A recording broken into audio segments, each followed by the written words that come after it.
वधीक नसीबन वारो हुजे उहो लाल साईं जो चालीहो साहिब रखी सघंदो आहे। बाक़ी जो बि ताक़त आहे उहो कयो। जिन बि रखियो आहे न उनजे आड़े पाड़े वारा बि नसीबन वारा हूंदा जो उन्हनि जे पाड़े वारे खे चालीहो साहिब रखियो आहे। वो चालीहे साहिब रखण वारो खाली उन्हनि जे घर में बि हली वञे न तॾहिं बि उन्हनि जा पौं वारा थी वेंदा। एॾी शक्ति हूंदी आहे चालीहे साहिब रखण में। हे तव्हां मामूली ॻाल्हि न सम्झिजो चालीहो साहिब रखणो। हे गानो ॿुधिजो, चालीहो साहिब रखिजो न, सम्झिजो साईं असां में अची वियो। सम्झिजो साईं जी परछाई आहे न उहा असां में अची वई। जिन बि प्रेम में चालीहो साहिब रखियो आहे उन में साईं हाजरा हजूर आए आए आए। पर चवंदा आहिनि न शेर खे बि पंहिंजी शक्ति जो अहसास तॾहिं थींदो आहे जॾहिं उहो हाथीअ खे मारे छॾींदो आहे। त चालीहे साहिब रखण वारे खे तॾहिं अहसास थींदो आहे जॾहिं उनजे मथां काई बि अहिड़ी ॻाल्हि घटि न घटिजे उनखे चालीहे साहिब वारो बचाए छॾे न त उनखे उहो अहसास थींदो भई मां चालीहो साहिब रखियो त मुंहिंजे साईं अची मूंखे बचायो।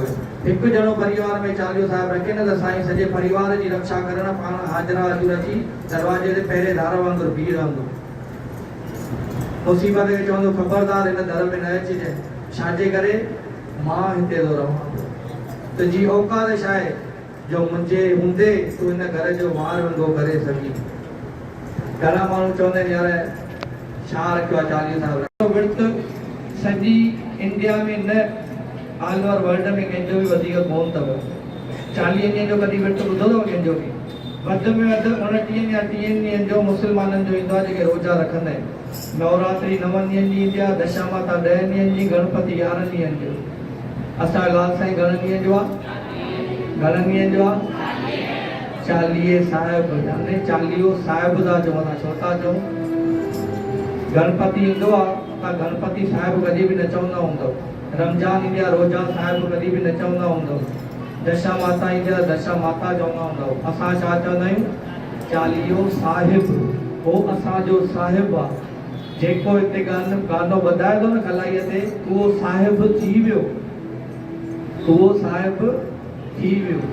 जे अगरि चालीहो साहिब तव्हांखे रखण जी शक्ति न आहे सम्झो तव्हांजो मन डगमगाए थो पियो त हे जेको 40 ॾींहं तव्हां मंदर में अची करे भॼन ॿुधी ऐं आरती पलव पंजड़ो ॻायव न त सम्झिजो तव्हांखे बि सॼे 40 साहिब जो सवाबु मिली वेंदो।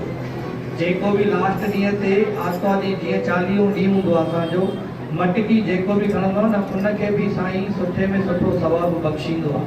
छाजे करे उहा मटकी आहे न असांजी उमेदूं आसूं अर्ज़ जेके बि वेनती आहे न उहा साईं उन मटकीअ में तव्हां चओ न साईं मां इहा मटकी खणा थो, मुंहिंजी इहा आशा आहे इहा मटकी तव्हांजे दरियाशाह में ईंदी, तव्हां हाजरा हजूर आहियो, मुंहिंजी इहा आशा ज़रूरु पूरी कजो।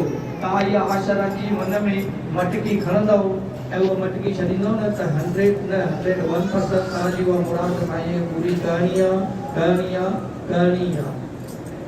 हाणे 15 मिंट सलंग ॻाल्हायो असांखे त तव्हांखे मज़ो आयो कान न आयो? सची ॿुधाइजो। आयो न? हिकु भेरो ताड़ी वॼाइणु खपे न। असां लाइ न तव्हां पंहिंजे लाइ ताड़ी वॼायो। छाजे करे तव्हां आयो त असां आहियूं न। हिकिड़े भेरे माता लोई चकी पई